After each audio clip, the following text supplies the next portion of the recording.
Gravação iniciada, presidente. Bom dia a todos.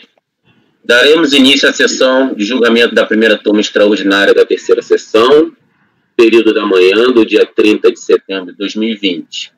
Estão presentes os conselheiros Luiz Felipe Leste, Maria Eduarda Alencar Câmara Simões, Rodolfo Tsuboi e eu, Marcos Alberto da Silva, presidente. Haverá sustentação oral para os itens 3 e 19 a 35 da pauta. Iniciaremos pelo item 3 da pauta, de item 19 da pauta, de relatoria do conselheiro Luiz Felipe de Barros Restes.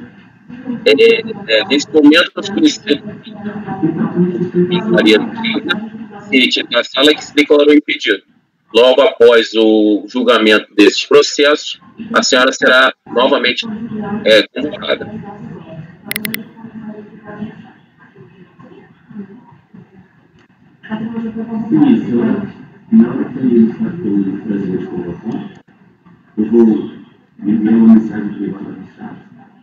Doutora Maria Eduarda, a senhora precisa se retirar nesse momento, por favor? Sim, estou me retirando, presidente. Apoio, por favor, convocar o patrono, a patrona, doutora Mariana Longo Solano. Ok, presidente, farei a convocação agora.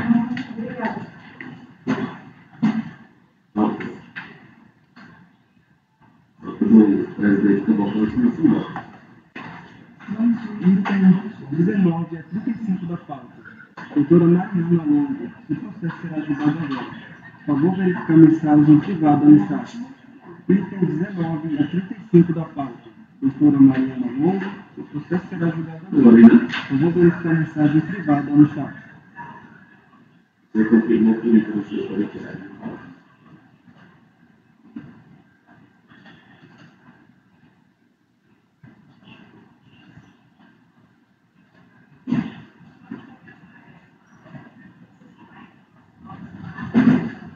Patrona convocada, presidente.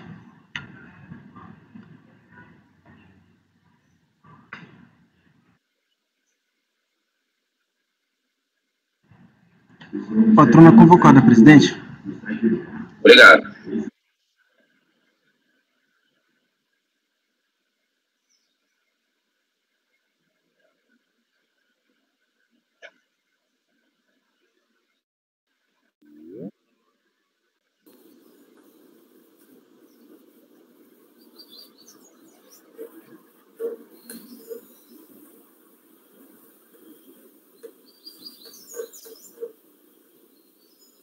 Boa tarde, estão me ouvindo? Boa tarde, doutora Mariana. Boa tarde. Seja bem-vinda. Muito obrigada. Daremos início ao julgamento do item 19 ao item 35 da pauta, de relatoria do conselheiro Luiz Felipe de Barros Restes. Com a palavra o relator. Boa tarde, doutora Mariana.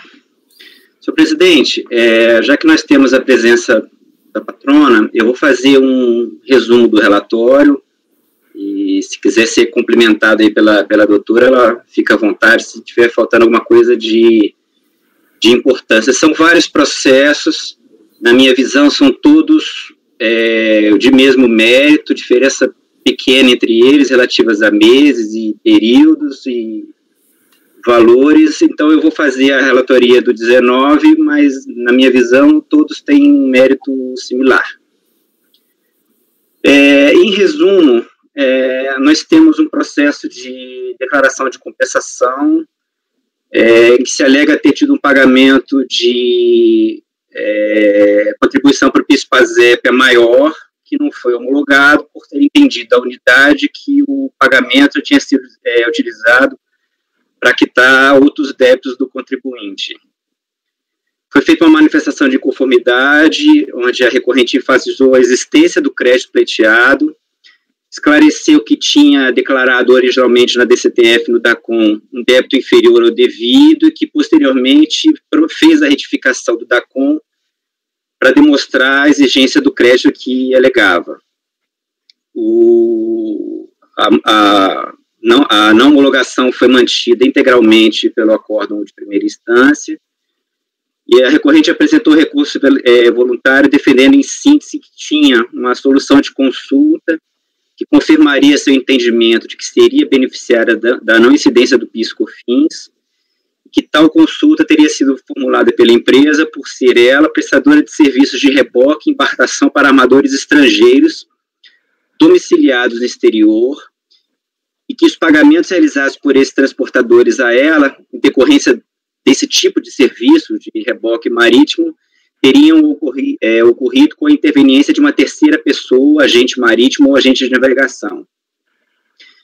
Informou que, após a ciência da referida solução de consulta, passou a utilizar os créditos pagamentos indevidos de PIS relativamente aos últimos 5 anos, através de pedidos de restituição e compensação processados. Informou que tinha efetuado um pagamento da contribuição em março de 2005, tendo informado em sua DCTF DACOM no período esse valor como débito do PIS, e retificou a DACOM para reconhecer o PIS com valor inferior, mas foi impossibilitada de retificar a DCTF por dificuldade do sistema para fazer naquele momento. Informou que todos os pagamentos recebidos pela empresa em decorrência dos serviços de reboque que prestava não estariam sujeitos às contribuições para o PIS e COFINS, porque a origem do crédito decorreria de receitas auferidas na prestação de serviços para pessoa jurídica domiciliada no exterior. Dessa forma, não incidiriam as contribuições sobre as receitas decorrentes de serviços prestados a essas pessoas jurídicas.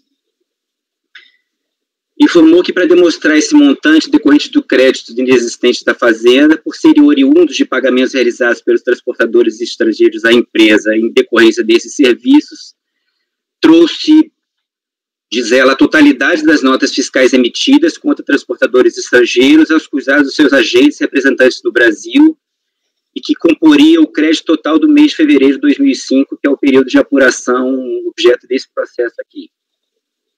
E informou, por fim, que uma terceira pessoa não desfiguraria o efetivo ingresso de divisas, uma vez que essa terceira pessoa, nesse caso a agência marítima, atuaria apenas como intermediário na relação entre transportador e estrangeiro. Então, senhor presidente, é a síntese que eu faço do relatório. Obrigado, doutor Felipe. Doutora Mariana, a senhora tem 15 minutos para proceder com a sua sustentação oral. Bom dia a todos, obrigada pela palavra. Eu não vou me estender muito, essa matéria já é conhecida de todos os julgadores, certamente.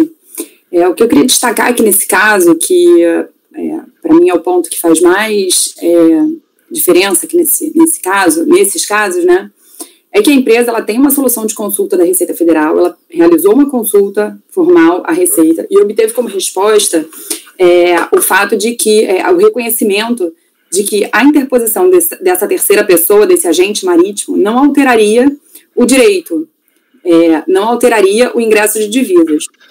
E o que seria necessário para ela obter esse crédito e demonstrar esse crédito perante a Receita Federal seria apenas apresentar a documentação que comprovasse o nexo causal entre o ingresso de divisas e a efetiva prestação do serviço. E nesses casos, isso está plenamente comprovado. Assim, eu vou destacar aqui para os senhores todos os documentos que estão juntados nesses processos, que são notas fiscais, só um minuto, notas fiscais, relatório com as bandeiras de todos os navios que foram os efetivos tomadores dos serviços, relação dos nomes de todos os agentes marítimos e de todos os clientes donos dos navios de bandeira estrangeira, tá? Só para ressaltar aqui, a recorrente é uma empresa que presta serviço de rebocagem de navios, tá? Então, quando ela está atuando nesses navios de bandeira estrangeira e prestando serviços a clientes domiciliados, clientes estrangeiros, né, domiciliados no exterior, isso, conforme reconhecido na própria solução de consulta, representa uma exportação de serviço, tá? E diante de toda essa documentação, essa vasta documentação que está juntada nos processos referente aos períodos que estão sendo discutidos do crédito, isso é mais que suficiente para comprovar esse nexo causal. E tendo em vista que o mérito, que o direito, né, a isenção já foi reconhecida pela própria Receita em solução de consulta específica desse contribuinte. Então, não há razão para que não se reconheça o crédito nesses casos, em todos esses 17 casos que estão sendo julgados. Além disso, em relação ao mérito, é matéria absolutamente pacificada. Inclusive, a gente trouxe no memorial, a própria Receita possui já soluções de consulta, pareceres, decisões recentes que reconhecem a isenção do piso da COFINS na prestação de serviços. E a gente trouxe, inclusive, decisões do CARF. No nosso memorial, a gente juntou uma decisão recente do CARF que reconhece até a desnecessidade, a falta de necessidade de se juntar ao contrato de câmbio, né? Que seria necessário para demonstrar o ingresso de divisas. O próprio CARF já vem reconhecendo a desnecessidade desse documento, tendo em vista que o contribuinte pode apresentar nota fiscal que comprova que o seu tomador é um cliente estrangeiro, o pagamento, enfim, a interposição do agente marítimo já foi reconhecida pela própria Receita que isso não alteraria a natureza da exportação. Então, peço que seja analisada essa vasta documentação juntada nos processos, que comprova o efetivo ingresso de divisas e a exportação, e que seja reconhecido o crédito. Obrigado, doutora Mariana. Eu tenho só uma dúvida, posso direcionar tanto para o relator quanto para a patrona, a respeito do despacho decisório eletrônico. O despacho decisório ele foi eletrônico inicialmente, é isso? E, posteriormente, a DRJ negou, vamos dizer assim, declarou a manifestação de conformidade improcedente em função da ausência de documentos, é isso?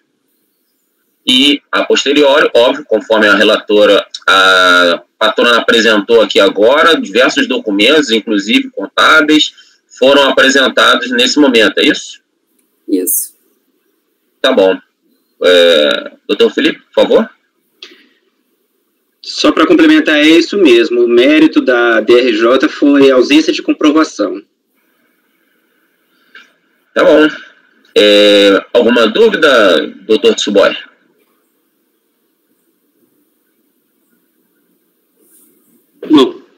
Não tenho. Ok. Então, vamos ao voto do relator. Com a palavra ao doutor Felipe. Presidente, em atenção aí à presença da doutora Mariana, eu vou fazer a leitura do voto inteira, tá? Para ficar clara, né, o meu posicionamento e dar mais clareza para o voto aí, ok? Bom, a competência observa limite de alçada, o recurso é tempestivo, não há arguição de preliminar, então passo direto à análise do mérito.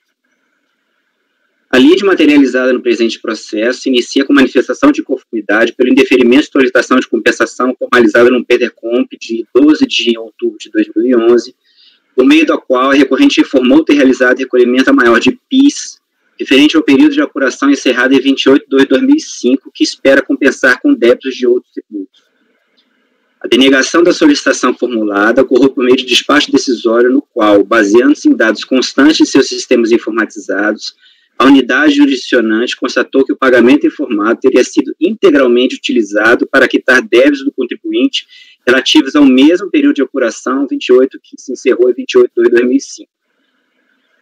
O acórdão recorrido julgou improcedente a manifestação de inconformidade, mantendo rígida a não homologação do direito creditório do pleiteado, chegando o colegiado de piso ao entendimento de que o crédito pleiteado seria inexistente, uma vez que incumbe ao sujeito passivo a demonstração com provas hábeis da composição e da existência do crédito que alega possuir, para que seja oferida sua liquidez e certeza pela autoridade administrativa.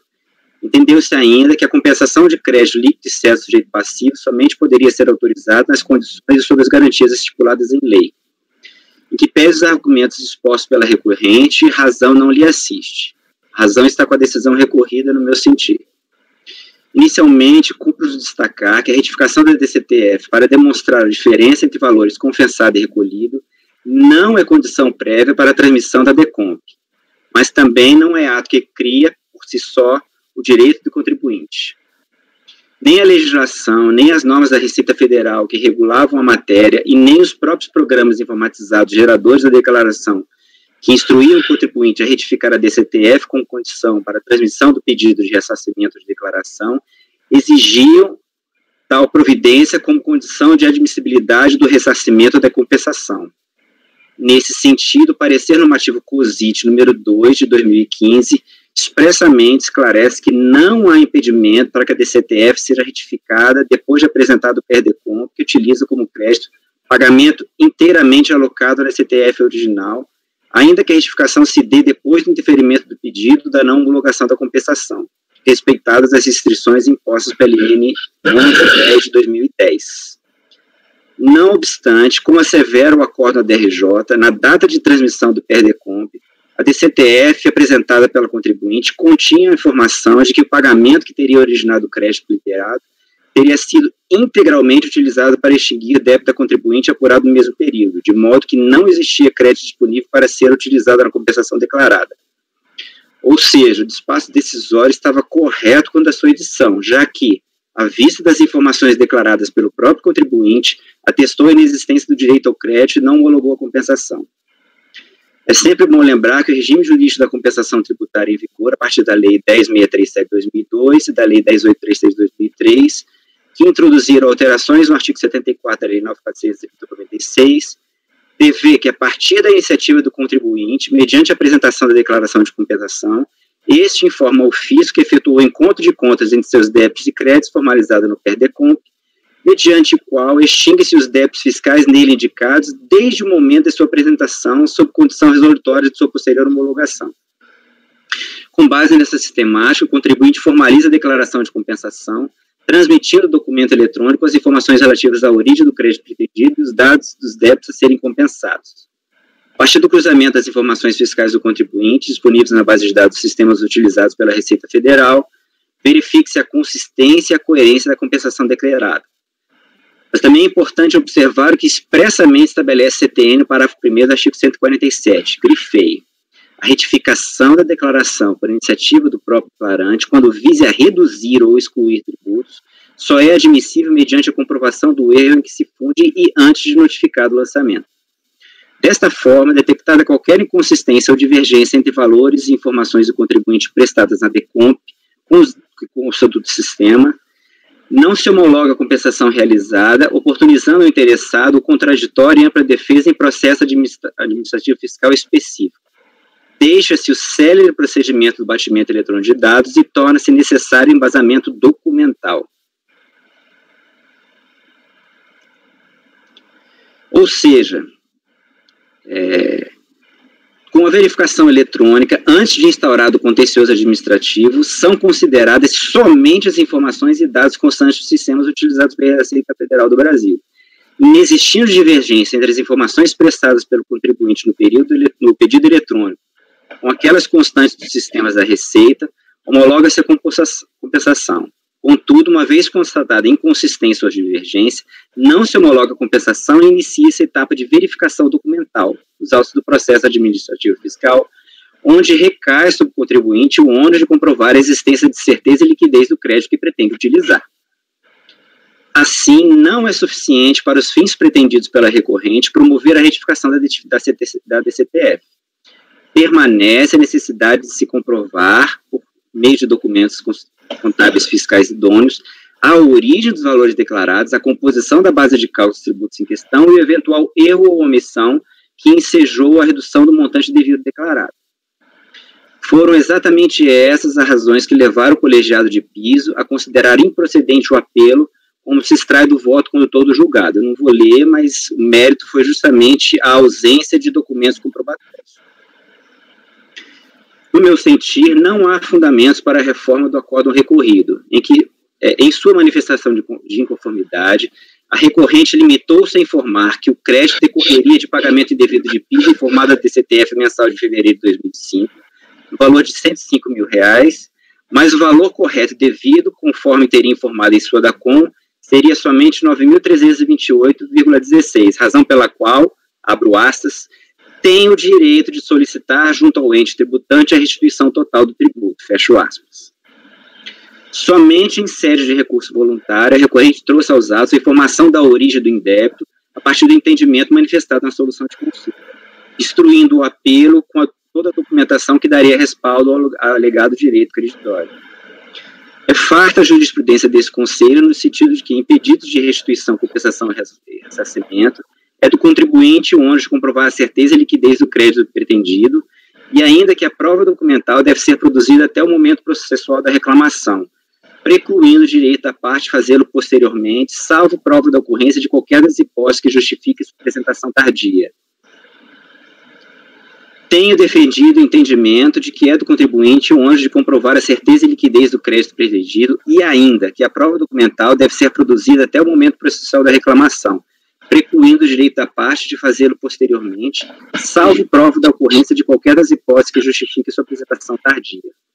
Defendo a possibilidade de se admitir prova documental nesse momento, defendo que a possibilidade de se admitir prova documental nesse momento processual é limitada, contemplando as hipóteses de impossibilidade de apresentação da impugnação por motivo de força maior, por referir-se a fato ou direito superveniente, ou para contrapor fatos ou razões trazidas aos autos posteriormente, conforme já estabelecido no parágrafo 4º, artigo 16 do PAF.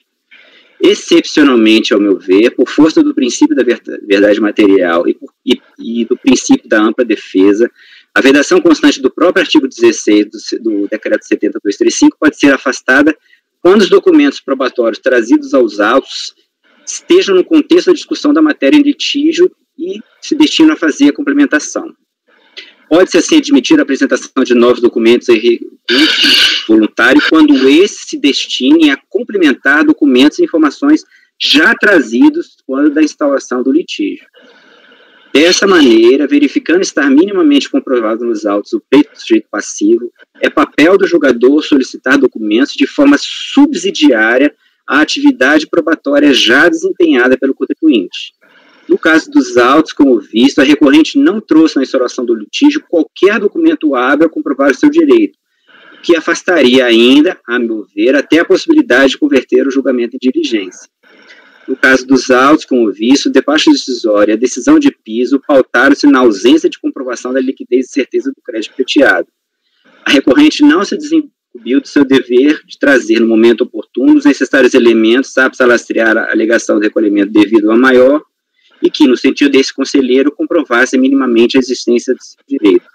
De sorte que não merece acolhimento, em meu sentido, o pleito de reforma da decisão de primeira instância. Presidente, então, o meu voto no sentido de negar provimento é o posicionamento que já é conhecido da turma eu, que é um pouco mais restrito em relação ao momento da apresentação de documentos. É isso. Obrigado, doutor Felipe. Antes de iniciar a votação, eu quero deixar registrado aqui que realmente, como o doutor Felipe acabou de mencionar, esse é um posicionamento dele. A turma tem um posicionamento divergente dessa interpretação em relação à apresentação de provas, especialmente quando se trata de despacho decisório eletrônico, em que a DRJ apresenta como fundamento de sua decisão a ausência de provas, e nesse momento a recorrente apresenta, em sede de recurso voluntário, todos os elementos probatórios, pelo menos no início da análise, elementos probatórios que demonstram o direito creditório. Então, no meu ver, né, esse caso se alinha nesse entendimento da maioria dos membros da turma, em que inicialmente a gente até baixa em diligência para confirmar com a unidade de origem os documentos apresentados em sede de recurso voluntário. Eu quis deixar registrado isso porque o doutor Felipe já apresentou o voto, a gente também já é de nosso conhecimento esse posicionamento do doutor Felipe, mas de pronto já registro aqui essa informação.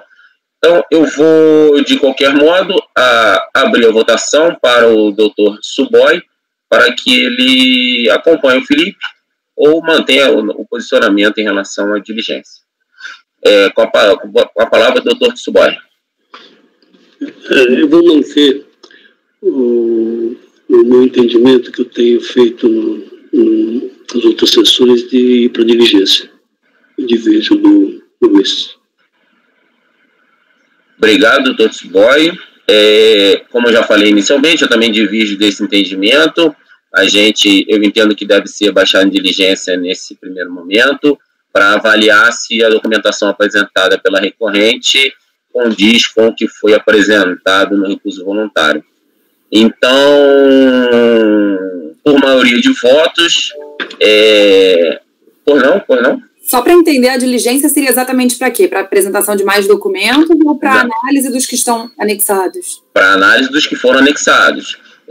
Aí sim, nesse momento, conforme o doutor Felipe falou, ele não concorda que esse acréscimo de documentos poderia ser analisado, e é o que diverge a maioria da turma. Então a gente vai analisar, vai baixar a diligência para que seja analisado esses documentos que foram juntados pela recorrente.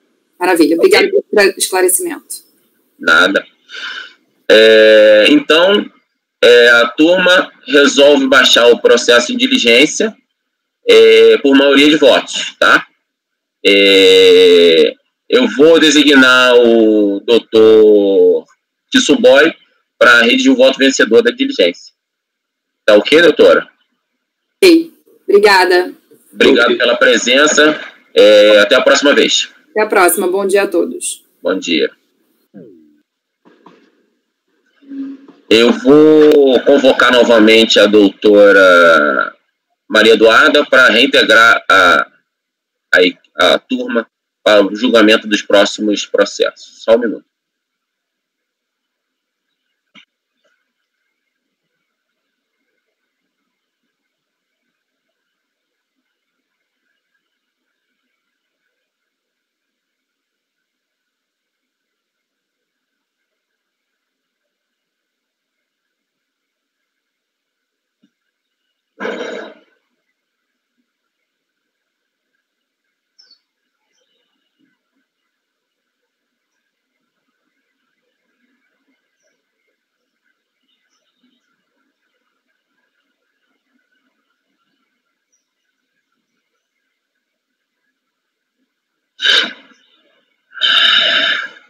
Vamos só aguardar o retorno da conselheira Maria Eduarda para retomar as votações.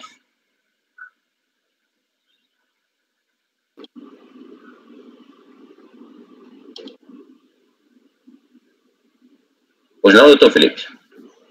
Presidente, nós vamos voltar com o item 3 da pauta ou vamos seguir a partir do item 1? Eu vou confirmar. Marco, por favor, o patrono do item 3 já está na sala de espera? Está sim, presidente. Espere só um minutinho que eu vou pedir para você convocá-lo, só aguardar o retorno da doutora Maria Eduarda. Ok.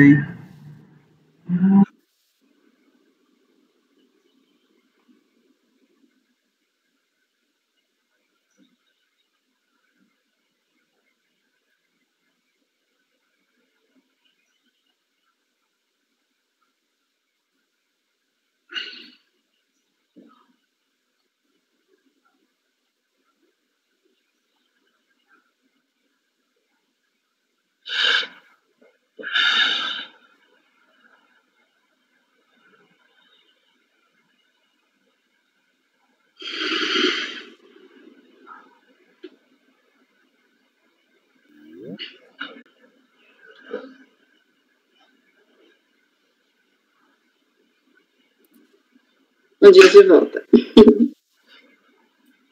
Bem-vinda de volta. Dando continuidade aos julgamentos, passaremos ao item 3 da pauta, também de relatoria do conselheiro Luiz Felipe, cuja recorrente é a Baia. Marco, por favor, convocar o doutor Renan, que está na sala de espera. Ok, presidente, farei a convocação agora. Obrigado.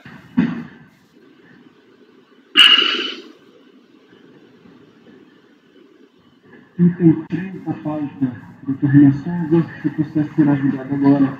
Vou verificar a mensagem privada no chat. Item 3 da pauta, doutor Renan Souza, o processo será julgado agora. Vou verificar a mensagem privada no chat.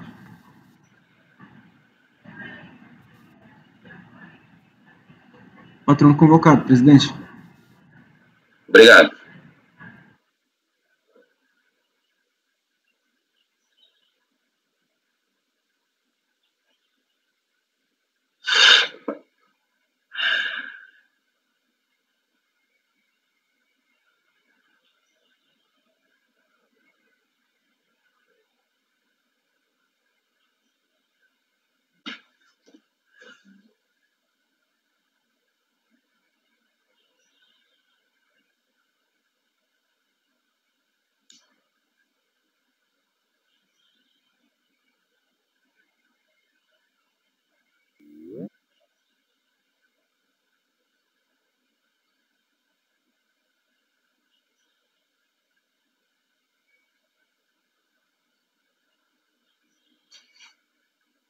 Bom dia, doutor Renan. Nos ouve?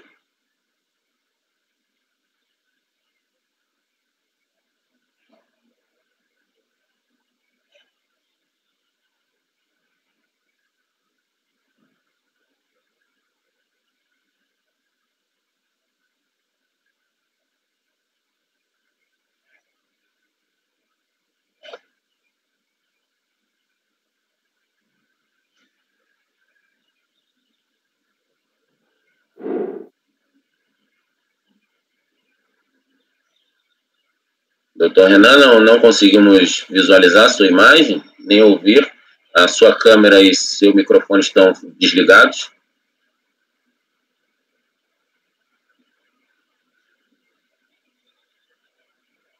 Me ouvem?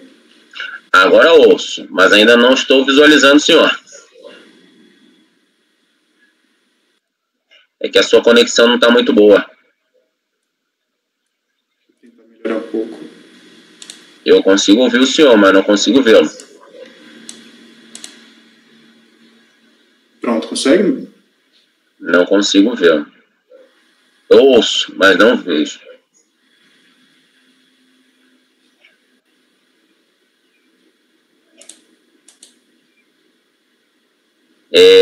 Doutor Renan? Sim. Eu vou fazer o seguinte, eu vou tirá-lo da sala e você tenta entrar novamente, às vezes isso dá certo. Ok. Tá bom? Vou tirá-lo da sala. Tá bom.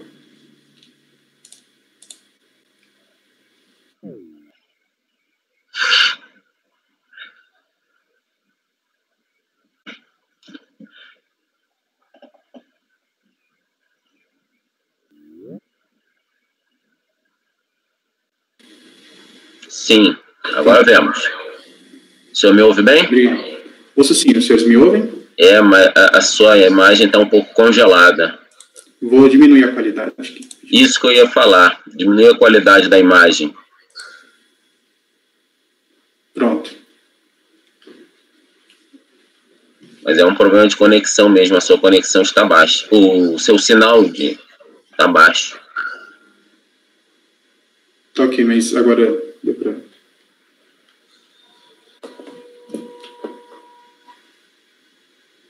Estou vendo se melhora um pouco. O pior é que a conexão aqui mostra para mim que está perdida a conexão, mas pelo menos eu ouço o senhor. Eu vou tentar...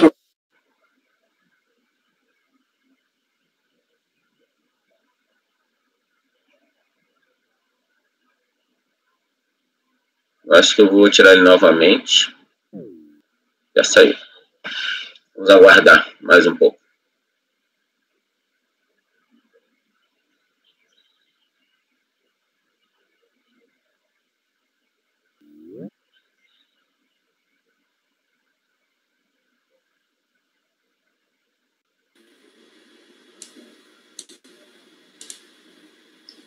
Agora consegue.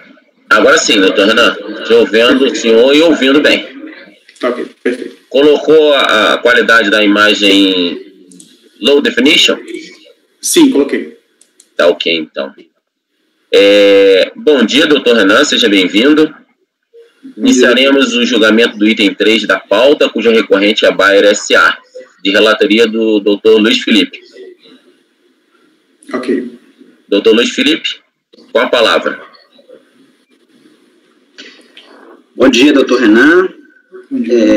Presidente, eu vou fazer também, mais uma vez, um resumo do relatório.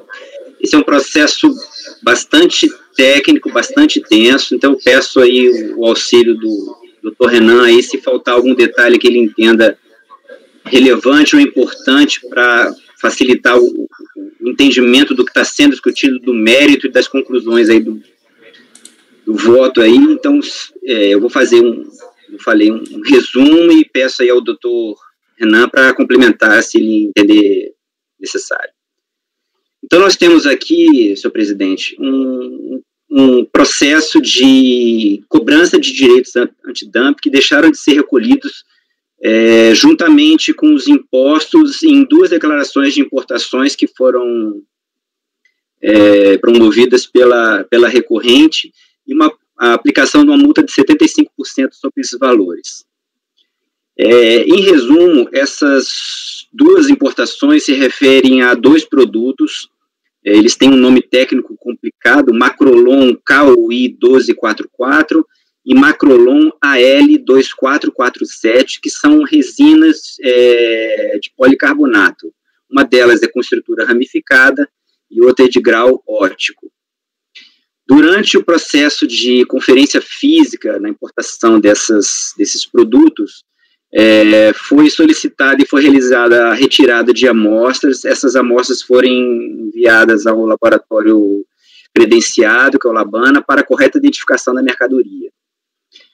A partir dos resultados do lado técnico, a fiscalização aduaneira entendeu que para as mercadorias em questão estaria prevista a cobrança de direitos antidumping, uma alíquota de 9%, nos termos do artigo 3º da Portaria Interministerial número 11 de 1999, que não teria sido recolhida pelo importador no registro da declaração de importação.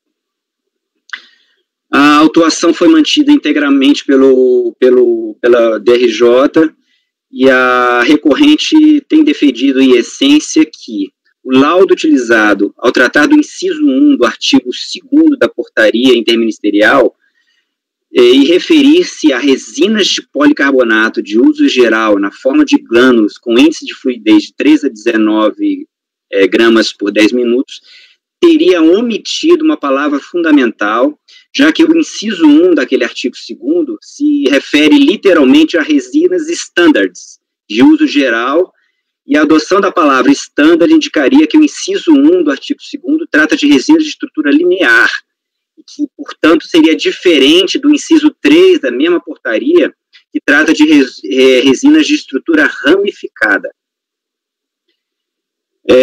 Por ser o produto Macrolon KO1 1244, de acordo com a própria informação técnica utilizada para fundamentar sua decisão, um policarbonato de estrutura ramificada, como eu falei, não poderia ser aplicado ao produto o inciso 1 do artigo 2º, mas apenas o seu inciso 3. Mas para que a imposição do direito antidumping pudesse se dar com fundamento nesse inciso 3, seria necessário que o produto apresentasse índice de fluidez entre 1 e 4 gramas por 10 minutos, o que não ocorreria com o produto. Quanto ao produto Macrolon AL 2447, o inciso 1 do artigo 2º da Portaria 1199, teria reservado as resinas de policarbonato de uso geral na forma de grânulos, com índice de fluidez de 3 a 19 gramas por 10 minutos. Inaplicável uma resina que apresentaria índice de fluidez de 19,29, não se encontrando dessa forma dentro dos limites de índice de fluidez estabelecido no dispositivo para incidência dos direitos. Então, senhor presidente, esse é o resumo aí do relatório. Obrigado, doutor Felipe. Doutor Renan, com a palavra, o senhor tem 15 minutos para apresentar a sua sustentação oral. Ok, doutor. Na verdade, a sustentação vai ser bem rápida, porque a princípio a gente só realizaria o acompanhamento, mas a gente só gostaria de destacar esses dois pontos. De fato, são dois produtos aqui que estão sendo discutidos, o Macrolon KO1 1244 e o AL 2447. E as razões pelas quais eles não se incluem na portaria antidumping em relação ao de final 1244. A decisão da RJ entendeu que ele era um policarbonato de estrutura que não seria de estrutura ramificada, mas a gente traz aqui que tanto o laudo Labana quanto as informações técnicas que foram acostadas nos autos corroboram a nossa informação, a nossa defesa de que se trata, sim, de um produto de estrutura ramificada e, portanto, por ter um grau de fluidez, índice de fluidez maior do que 6,5 gramas por 10 minutos, ele estaria fora da portaria antidumping. Então, por essa razão, esse primeiro produto não deveria estar incluído nos direitos antidumping. E o segundo produto é o Macrolon AL 2447. Nós apontamos duas questões. Primeiro, porque se a decisão de primeira instância entendeu que o produto seria uma resina de policarbonato de uso geral, com índice de fluidez a 3 a 19 gramas, o laudo Labana ele contraria essa informação, porque traz que o produto ele tem um índice de fluidez de 19,29. Então, por essa razão, não seria abrangido pelo direito antidumping. Já, se for, é o que a gente entende, aplicada a informação técnica número 012, que reconhece que a estrutura é uma resina de grau óptico, aí ela estaria excluída pela letra C do item B da portaria interministerial, no mesmo artigo. Então, por essas duas razões também, o Macrolon AL 2447 não estaria abrangido pelo direito antidumping. Aí nós apontamos em sede memoriais, inclusive, uma nulidade dessa autuação, porque, por vezes, se refere à resina como de grau óptico e outras vezes dá uma outra conotação a essa resina. E caso haja alguma dúvida sobre as características do produto, nós pedimos que seja baixado o processo em diligência para aferição das características desses produtos. Por essas breves razões é que a gente pede o provimento do recurso voluntário. Obrigado. Obrigado, doutor Renan, pelas suas colocações. Alguém tem alguma dúvida para tirar com o patrono, para falar com o relator? Podemos passar ao voto? Doutor Felipe, com a palavra. Senhor presidente, eu vou fazer a leitura também, vou fazer uma leitura completa, porque são os detalhes que vão levar à minha conclusão, ok? Bom, conhecimento, o recurso dentro do limite de alçada, ele é tempestivo, não há arguição de preliminar no recurso voluntário, eu vou direto à análise do mérito. A questão que chega à apreciação dessa colenda turma no mérito é a autuação em montante de R$ 59 mil relativamente à constituição de crédito tributário decorrente da cobrança de direitos antidumping que teriam deixado de ser recolhidos na operação de importação dos produtos Macrolon K1 1244 e Macrolon AL 2447 e da consequente aplicação de multa de 75% sobre os valores não recolhidos, prevista no artigo 7º, parágrafo 3º, inciso 2, da Lei 9.019 de 95, a redação que lhe foi dada pelo artigo 79 da Lei 10.833. A autuação decorreu do entendimento que chegou à fiscalização aduaneira de que os produtos mencionados estariam abrangidos pela medida de defesa comercial estabelecida pela portaria interministerial MDIC-MF número 11 de 99, após a coleta de amostra realizada em curso da conferência aduaneira das declarações de importações, e essas amostras foram enviadas à análise do Laboratório de Análise de Fundamentação e Desenvolvimento da Unicamp, FUNCAMP. Submetida à análise laboratorial pela fiscalização, como relatado, emitiram-se o laudo técnico 0794 e o laudo técnico 1117, tendo estes sido complementados, respectivamente, pela informação técnica no 015-2004 e 012-2004, após a apresentação de laudo pericial realizado pela recorrente. Essa complementação foi solicitada pela própria fiscalização após a apresentação do laudo da importadora. Em síntese, a recorrente tem defendido desde o início da lide que o policarbonato Macrolon K1 1244, de estrutura ramificada e com índice de fluidez superior a de 1 a 4 gramas por 10 minutos, não se enquadra na descrição contida no artigo 2º da portaria interministerial número 1199. E o policarbonato Macrolon AL 2447, por se configurar como resina grau óptico de forma genérica, se enquadraria na letra C do item B do anexo à portaria interministerial número 11 de 99, a qual, em seu entendimento, exclui do âmbito do direito antidumping toda e qualquer resina de grau óptico, sem fazer qualquer distinção em função da aplicação desse tipo de resina. A aplicação no país dos direitos previstos no Acordo Antidumping e no Acordo de Subsídio de Direitos Compensatórios, aprovados, respectivamente, pelos Decretos Legislativos número 20 e 22 de 1986, e promulgados pelos Decretos 941 de 87 e 93962 do mesmo ano, encontra-se estabelecida na Lei 9.019 de 1995. Dispõe o ato legal que os direitos antidumping, direitos compensatórios, devem ser cobrados independentemente de quaisquer obrigações de natureza tributárias relativas à importação dos produtos afetados e que poderão ser aplicados direitos provisórios durante a investigação quando a análise preliminar se verificar a existência de indícios da prática de dumping ou de concessão de subsídios, e que tais práticas causam dano ou ameaça de dano à indústria doméstica, julgando-se necessário impedi-las no curso da investigação.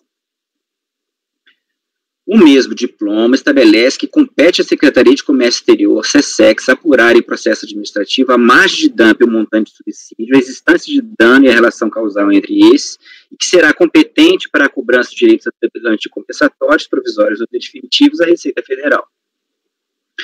No caso em apreço, a apuração da margem de dumping e o montante a ser cobrado dos produtos foi estabelecida pela Portaria Ministerial 11 de 99, tendo o seu artigo 2º especificado quais produtos estariam abrangidos pela medida. Para facilitar o desenvolvimento da fundamentação do voto, faço análise de cada produto separadamente.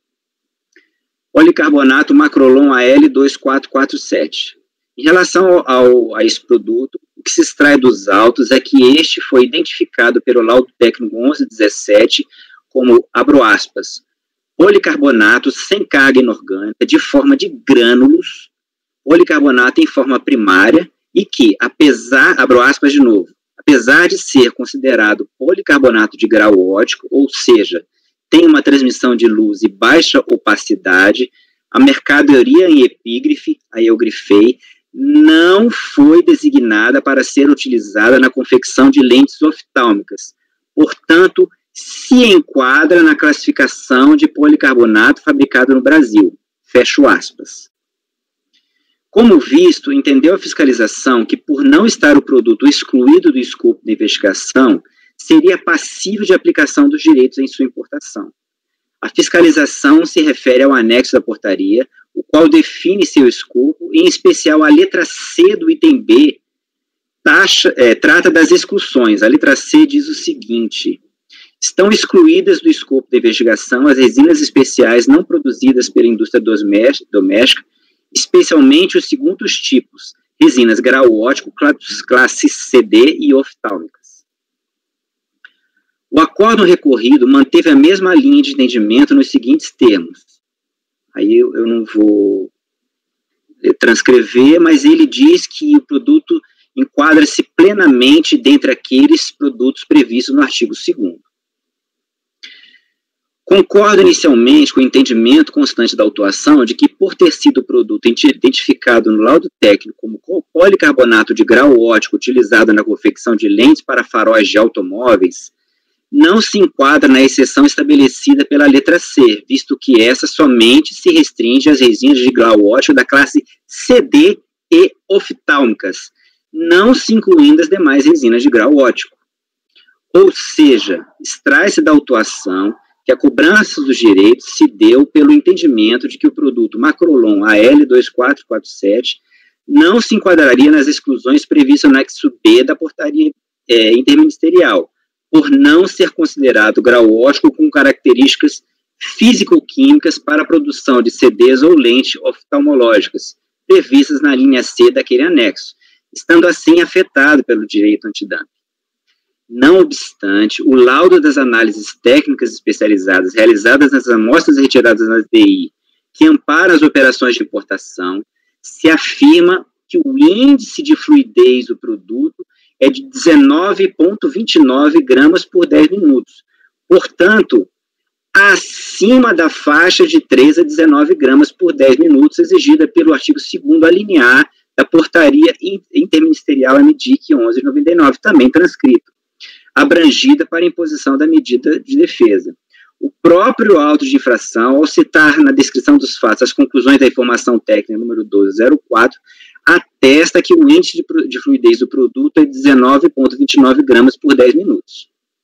Não estando assim o produto Macrolon AL2447 na lista de produtos abrangidos pela investigação e alcançados pela medida de proteção estabelecidas na portaria interministerial, não cabe a cobrança de direitos antidumping da multa de 75% sobre os valores não recolhidos na DI para o produto.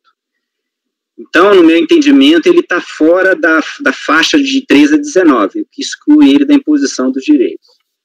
Só uma dúvida, doutor Felipe, interrompendo por conta de ser relacionado a esse item aqui, o Macrolon. Então, no seu entendimento, esse produto ele não estaria excluído do antidumping, porém estaria fora dos parâmetros, é isso? Ele está fora dos parâmetros do artigo 2º, porque ele excede a faixa de 13 a 19 gramas por 10 minutos, porque todos os laudos apontam que ele tem 19,29 gramas. Então, ele excede, ele está fora da faixa de incidência aí do artigo 2º da portaria. Tá bom, obrigado. Posso continuar? Então, nós vamos para o próximo produto, o policarbonato Macrolon K1 1244.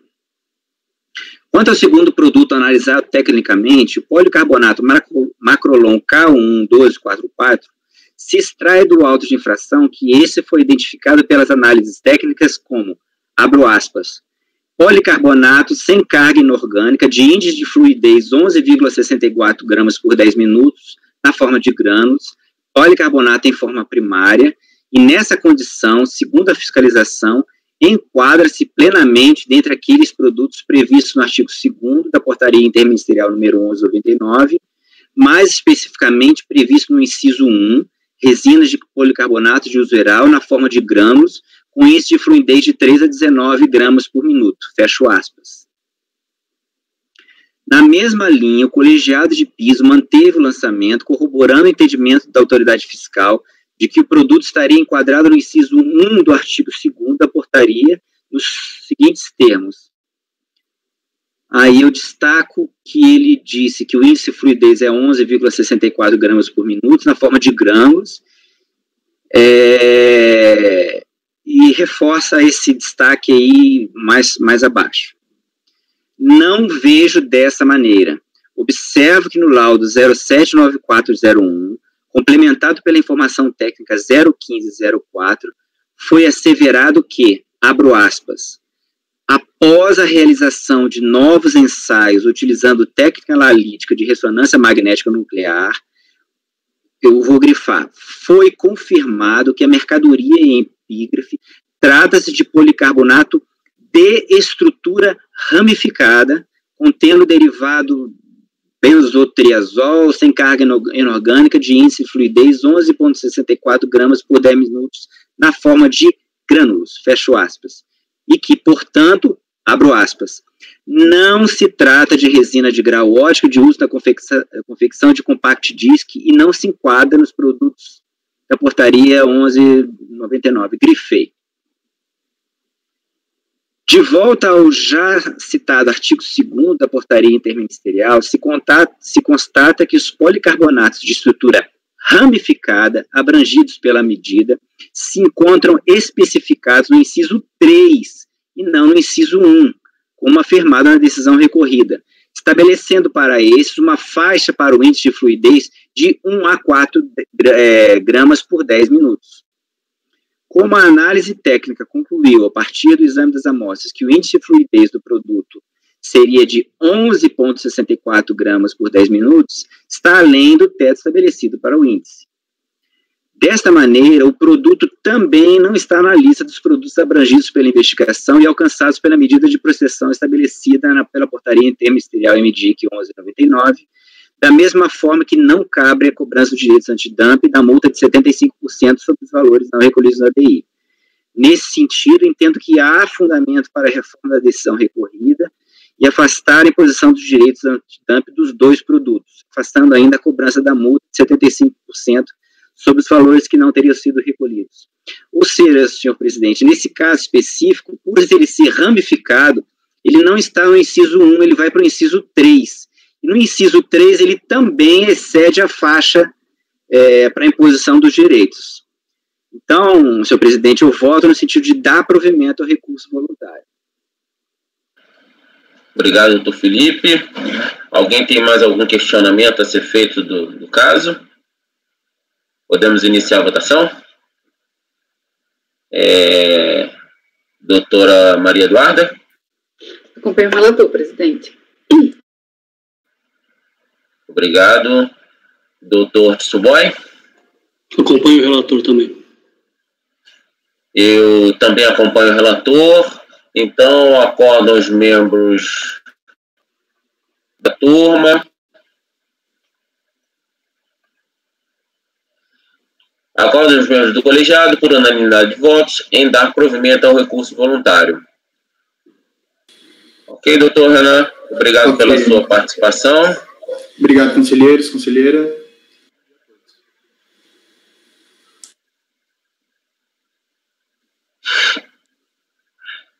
Me ouviram? Opa. Ouvi. Agradeço também. Até logo. Obrigado, bom dia.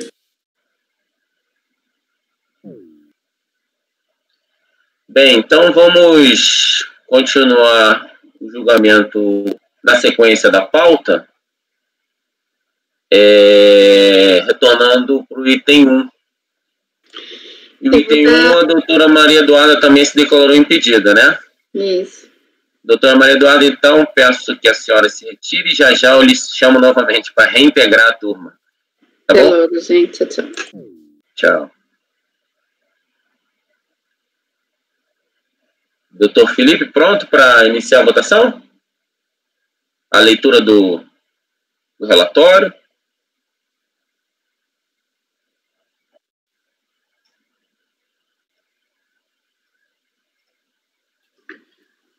Senhor presidente, Então, só para registrar aqui, então, retornamos o item 1 da pauta, agora vamos jogar na sequência, não haverá sustentação oral para os demais itens da pauta da manhã desse dia 30 de setembro de 2020. Com a palavra o relator em relação ao item 1 da pauta. senhor presidente, mais um processo técnico de produto químico, esse associado à classificação fiscal. Eu vou fazer também, da mesma forma, um resumo do relatório. Se vocês tiverem alguma dúvida aí, eu posso esclarecer. Então, no mérito, uma classificação, uma multa de 1% sobre valor aduaneiro por erro de classificação. O produto químico importado é um produto chamado Ancamine K54. A interessada importou o produto que se denomina compostos aminados de funções oxigenadas, de nome comercial Ancamine K54, e ela classificou o produto no código NCM 24, 22, 29 e 90. Foi feita uma análise pelo laboratório do Ministério da Fazenda, e nessa análise o produto foi identificado como preparação química contando 2,4,6-iris-dimetilaphenometilfenol, só vou falar isso uma vez, que eu não vou conseguir falar de novo, apta para endurecer resina sintética, resina epóxi. E isso levou a fiscalização aduaneira a reclassificar a mercadoria para o código 38, 24, 90, 39. Foi mantida integralmente a penalidade pelo colegiado de primeira instância, e a recorrente tem defendido em essência que o produto que importa, esse K54, é um produto de constituição química definida, e solução aquosa amarelada, constituída daquele dimetilamino, com percentual quantitativo de 97% de produto puro e 3% de produto destinado ao seu veículo mistura como forma de acondicionamento usual e indispensável, determinado exclusivamente por razões de segurança ou por necessidade de transporte, conforme relatório técnico anexado nos autos. Então, ela diz que é uma solução aquosa, diz que ela tem um percentual de 97%, e diz que ele é destinado a razões de segurança e necessidade de transporte. Diz também que a composição de química e forma estrutural descritas pelo laudo emitido pelo seu químico corresponderiam às mesmas descrições feitas no laudo de análise utilizado pela fiscalização, de forma que não se trata de discussão sobre a composição química do produto importado, mas do correto enquadramento na classificação de mercadorias. Isso é o que afirma ela no recurso voluntário. Diz que foi utilizado o código 24222990, uma vez que o produto em questão seria um composto aminado de funções oxigenadas. Diz que a classificação fiscal 38249039, adotada pelo agente fiscal, seria totalmente equivocada, pois não se inclui nessa posição os produtos químicos de constituição definida, especificados e compreendidos em outras posições, conforme determinam os comentários da posição do capítulo 29, acima descrito, e na nota de composição do capítulo 38. E diz, por fim, que a nota 1 do capítulo 38 da TEC indica que somente podem ser classificados nessa posição os produtos de constituição química não definida, não especificados nem compreendidos em outras posições. Então, é esse o relatório, senhor presidente. Doutor Tsubota, tem algum questionamento, alguma coisa? Podemos passar ao voto? Doutor Felipe, passemos ao voto, por favor.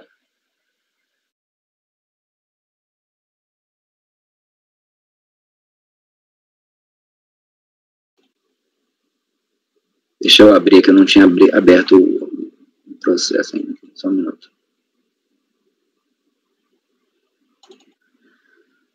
Bom, são 2 processos, os 2 são iguais. Eu vou ler o voto do primeiro, mas ele também se aplica ao segundo, ok?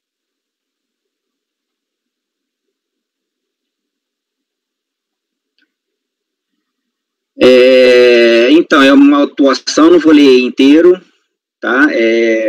O questionamento é justamente a classificação fiscal, a divergência até de capítulo. Eu vou ler a partir dessa parte aqui que eu acho importante aqui para esclarecer. Vocês tiverem alguma dúvida, aí eu volto. Submetido à análise laboratorial pela fiscalização, emitiu-se o laudo de análise número 6804, contendo aquela preparação química de metil, tarará. Eu faço só ressalva que é apta para endurecer resina epóxi, e a mercadoria foi reclassificada para o código NCM 38249039. Após o questionamento formulado pela importadora, tendo sido ali submetida à apreciação do colegiado de primeira instância, concluiu a decisão de piso que correta estaria a classificação adotada pela fiscalização aduaneira, sobre o argumento constante no voto condutor de que, pela aplicação da regra geral de interpretação número 6 e da regra geral complementar número 1, mercadoria se enquadraria na posição 3824 e não na 2922. Eu não vou ler aqui, aqui o posicionamento da DRJ, eu não vou ler. Como bem dito pela recorrente, o cerne da questão reside no correto enquadramento do produto na classificação de mercadoria importada, de acordo com as regras gerais de interpretação do sistema harmonizado RG e SH. Discute-se a correta classificação fiscal do produto de nome comercial Ancamine K54 e se este estaria enquadrado no código NCM 2922-2990, outros. A descrição dessa posição na NCM é compostos aminados de funções oxigenadas, ou na NCM 38249039, outras. E a descrição misturas e preparações para bolacha ou plásticos e outras misturas e preparações para endurecer resinas sintéticas, colas, pinturas ou usos similares. Ambas com observância da aplicação da resolução CAMEX, enfim, vigente na época. Desnecessário explicar no caso dos autos que a partir de 97, aí eu falo lá da mudança da NBM para NCM, do SH, enfim, não vou ler. Trata-se então de analisar qual a classificação correta do produto químico Ancamine K54. Para tanto, é necessário primeiro que ele seja devidamente identificado, para assim aplicarem-se as regras de classificação, de forma a chegar a um único código NCM. No recurso, a recorrente defende que o produto seria composto químico de constituição química definida em solução aquosa amarelada. Eu grifei porque isso é importante.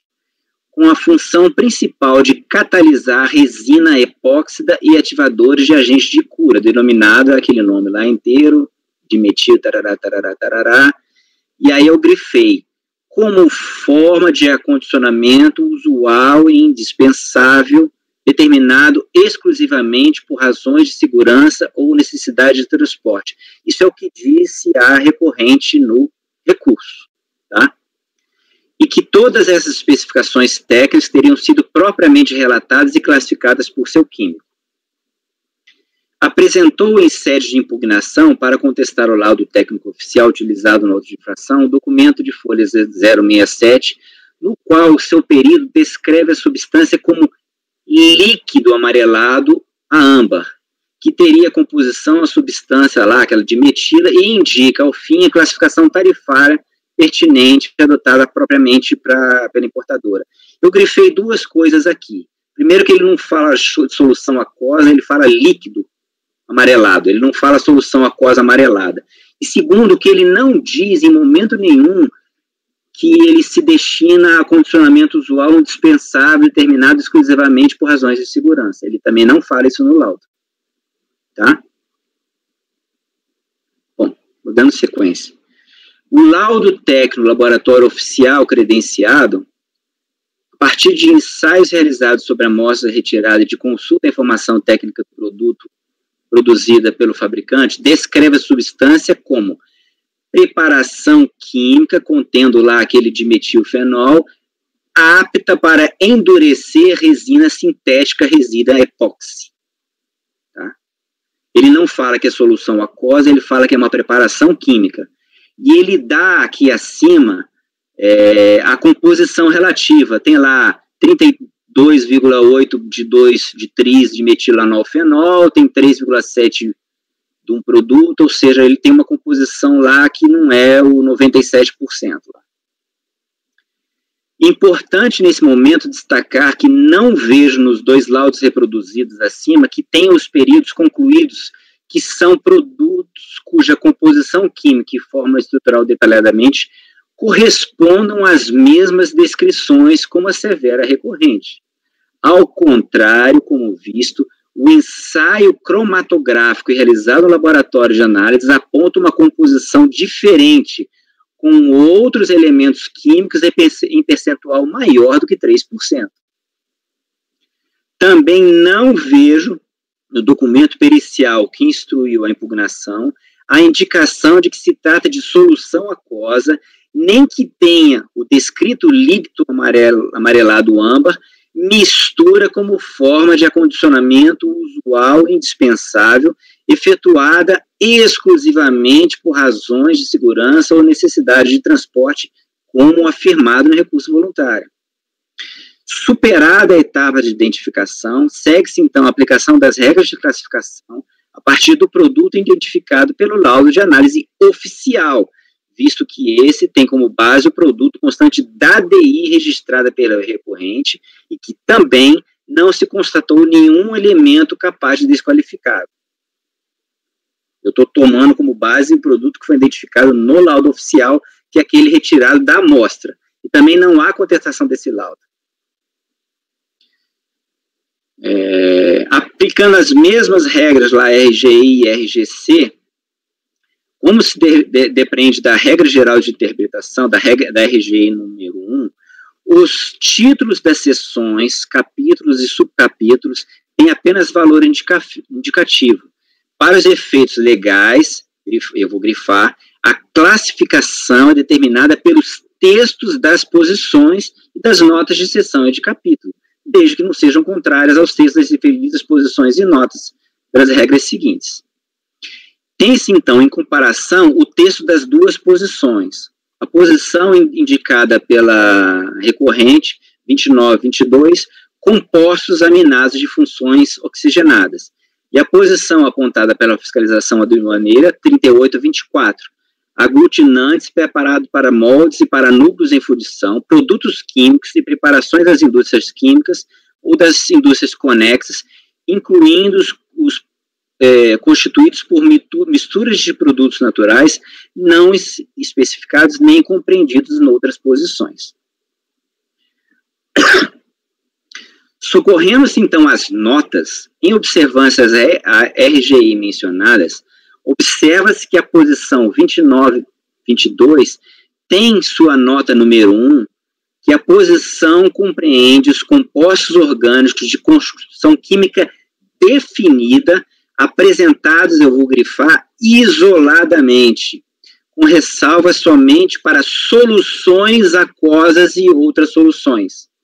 Ou seja, ele tem que ser apresentado isoladamente, e ele, se não for apresentado isoladamente, ele tem que estar em solução aquosa, desde que constituam modo de acondicionamento usual e indispensável por determinadas razões de segurança ou por necessidade de transporte. Foi por isso que eu fiz o destaque lá, que isso não foi dito pelo laudo nem do período, nem o laudo técnico, foi dito pela recorrente.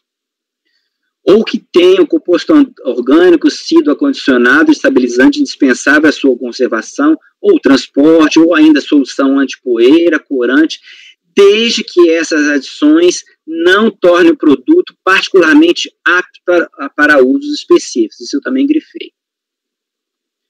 Observa-se nos dois laudos que o composto orgânico não está apresentado isoladamente, visto lá eu mostrei que ele tinha outros componentes, condição que a recorrente não aponta em sua peça recursal, e nenhum deles demonstra que esteja em solução aquosa ou outra solução destinada ao acondicionamento ou realizada por transporte de segurança. Nenhum dos dois laudos fala isso.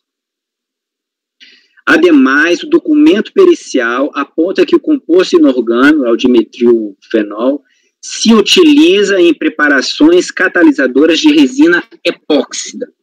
O laudo oficial atesta que o produto submetido à análise seria uma preparação apta para endurecer resina sintética. A meu ver, a mistura torna o produto particularmente apto para uso específico, o que, segundo a nota número 1, exclui o produto da posição 29 e 22 apontada pela importadora. Aplicando ainda a RGI número 1, entendo correto o posicionamento, o enquadramento na posição 38 e 24, visto que nela se enquadram as preparações das indústrias químicas ou das indústrias conexas não especificados nem compreendidos em outras posições.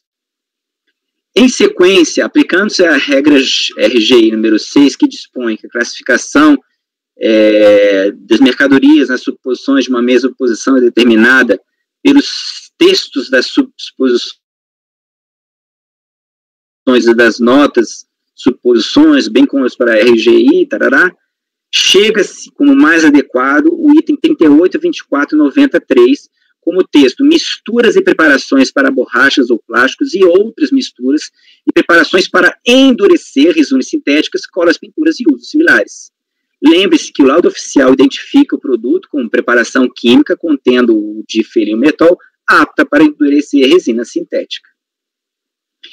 Dentro desse item, não tenho dúvidas de que o código NCM mais adequado para a aplicação das regras é aquele indicado pela fiscalização aduaneira e referendado pelo acórdão recorrido, 38, 24, 90 e 39. Nesse sentido, entendo que não há fundamento para reformar a decisão recorrida. É isso, senhor presidente. Obrigado, doutor Felipe. Bem claro o seu voto. Parabéns pelas apresentações. Doutor Suboy, tem algum comentário? Eu também acho que ficou claro, ficou muito bem feito o relatório, eu acompanho o relator. Ok. Eu também acompanho o relator, então, por unanimidade de votos, acordo os membros do colegiado em negar provimento a recurso voluntário. Então, o voto do item 1 será aplicado também no item 2, correto, doutor Felipe? Correto, senhor presidente.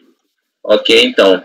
Então, para o item 2, também será acordo dos membros do colegiado, por unanimidade de votos, em negar provimento em recurso voluntário. A doutora Maria Eduarda Alencar Câmara Simões se declarou impedida em votar nesses dois itens da pauta. Eu vou convocá-la novamente para retornar ao colegiado. Por favor, 1 minuto.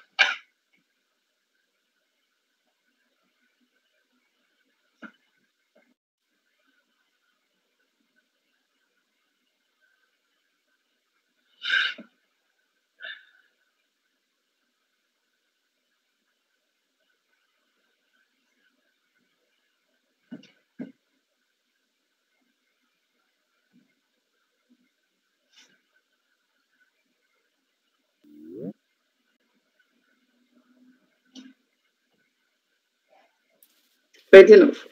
Seja bem-vinda de novo.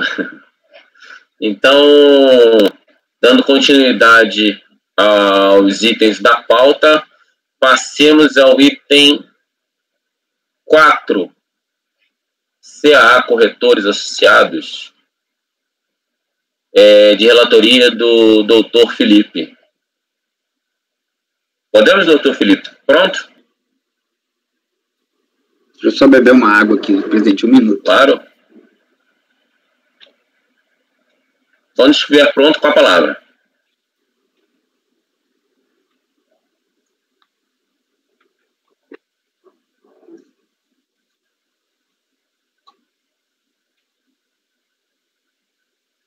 Item 4.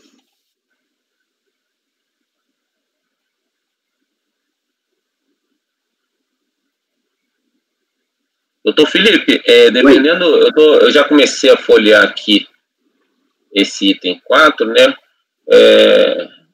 Pode resumir, tá? Esse aqui já é um caso mais simples de compensação. Tá bom? É uma decomp eletrônica, e o recorrente, na manifestação de inconformidade, fez uma manifestação de conformidade de um parágrafo. Literalmente, eu vou ler para vocês. Os créditos apresentados para efeito de compensação dos valores de R$ 25.571, relativo ao CONFINS de setembro, referem-se a pagamento a maior de COFINS, com data de apuração de 30/4, arrecadado em 15/4 de 2020. Informação que seria suficiente para requerer em sequência o cancelamento integral do despacho decisório. Foi mantida a não homologação pela DRJ, ela apresentou o recurso voluntário e ela defende que no período não teria havido o valor devido a título de contribuição, defende que inexiste disposição na legislação da Receita que vede a retificação da DCTF após a prorrogação do despacho decisório, que isso por si só já seria suficiente para justificar a reforma, e corrobora o exposto que a documentação que apresenta, ela apresentou um balancete de abril de 2004, contendo a composição das receitas e despesas componentes da base de cálculo da CONFINS e uma planilha de cálculo que contém o cálculo do tributo devido no período. Então, ela trouxe um balancete e uma planilha. É isso, senhor presidente. Só confirmando, esse balancete aí, ele está claro? Vamos dizer assim, ele está compatível um pouco, ou o senhor nem analisou se ele está compatível lá? Nem analisei, ele trouxe só uma manifestação de um parágrafo, nem analisei. O mérito é o mesmo daquele anterior, na minha opinião. Eu só fiquei em dúvida em relação a esse balancete, né? Se ele traria alguma, vamos dizer assim, uma comprovação sobre os valores, né? Eu sei o posicionamento do senhor em relação à apresentação de provas em sede de recurso voluntário, mas aí eu fico em dúvida se esses valores seriam, vamos dizer assim, demonstrados em sede de recurso voluntário. Você está sem áudio, Felipe?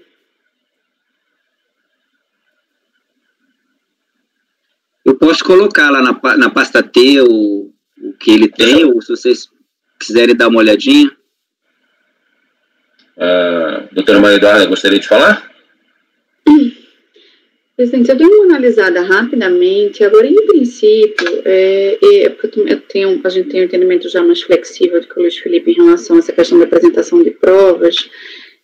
Só que eu achei, pelo balancete que ele juntou, eu achei que ele deveria ter juntado mais documentação. Então, como ele já sabia, ele não juntou o livro diário, não juntou o livro razão. Então, assim, em princípio, eu achei que realmente houve uma carência probatória. Então, em razão disso, que eu já até antecipo que eu acompanharia o Luiz Felipe pelas conclusões, porque essa questão da preclusão, que ele nem chega à análise da documentação, eu entendo que não seria a melhor medida, mas mesmo assim, eu acho que só o balancete, ele já tendo ciência, né, no recurso voluntário, que precisaria de uma documentação robusta, ter trazido só o balancete sem a documentação que embasou o registro do balancete, eu ainda achei precário em termos de comprovação.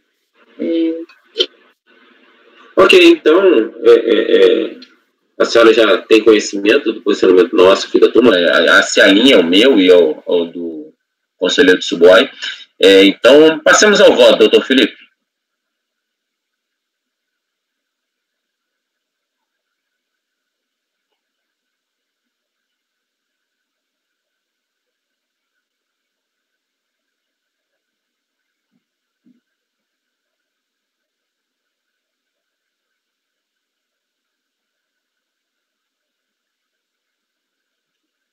Tá sem o áudio está fechado, doutor Felipe.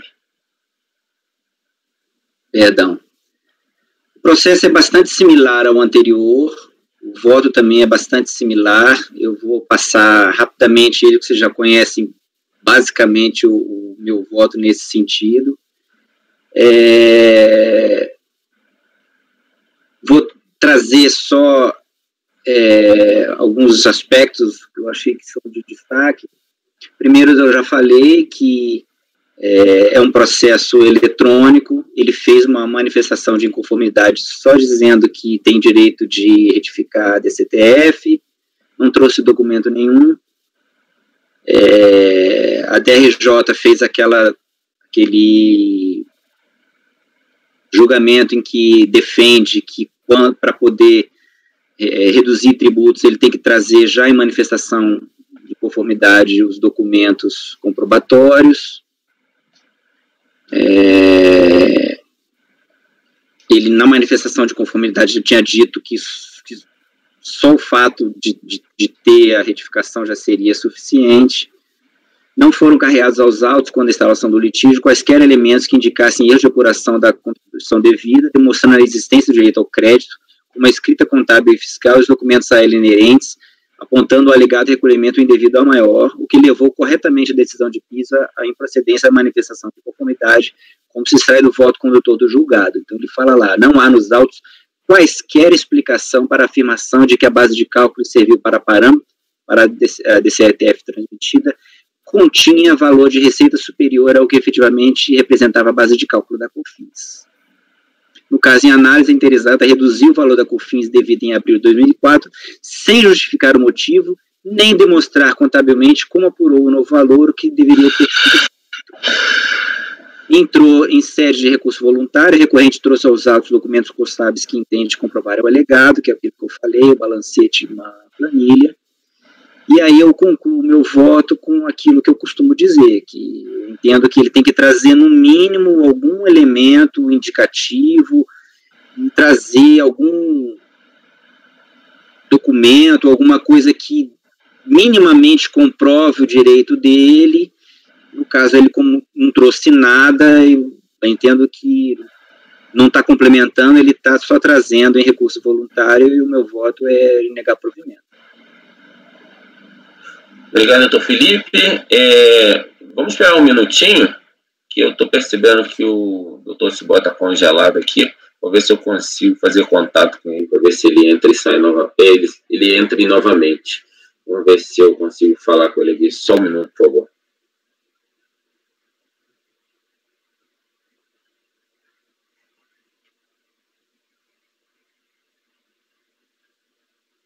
Pensei que ele estivesse quietinho.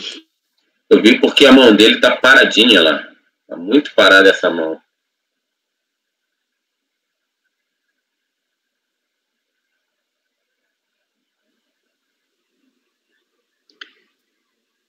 Meu posicionamento, presidente, só para deixar claro, ele tem que trazer um mínimo, alguma coisa, algum indicativo. Ele nem sequer diz qual a origem do erro, não traz absolutamente nada. Eu não consigo ainda, não consegui me flexibilizar ainda a ponto de aceitar. Você devia começar a pensar de flexibilizar, pelo menos quando ele apresentasse a DCTF retificadora, né? Porque aí É o que é... Pode falar. Porque é o que está normalmente descrito no despacho decisório, né? Que nega porque a DCTF não foi identificada, né? O valor não foi identificado, que a DCTF não indicava aquele valor. E aí ele verifica que houve a falha da DCTF, retifica. Então, eu acredito que naquele momento ele acredita que aquilo ali é a documentação necessária naquele momento, né? Mas é uma questão de reflexão mesmo.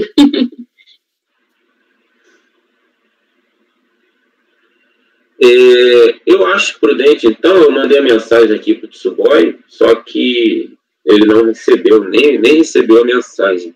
Vamos fazer o seguinte, vamos interromper a gravação agora, e aí a gente retoma assim que fizer contato, que a gente está dando aquela 1h30 de sessão, e aí assim que a gente retomar o contato com o Tsuboy, a gente volta a gravar e volta a julgar esse item. A gente pergunta a ele se por acaso ele acompanhou o voto do Dr. Felipe, senão o Dr. Felipe apresenta para ele novamente, tá ok?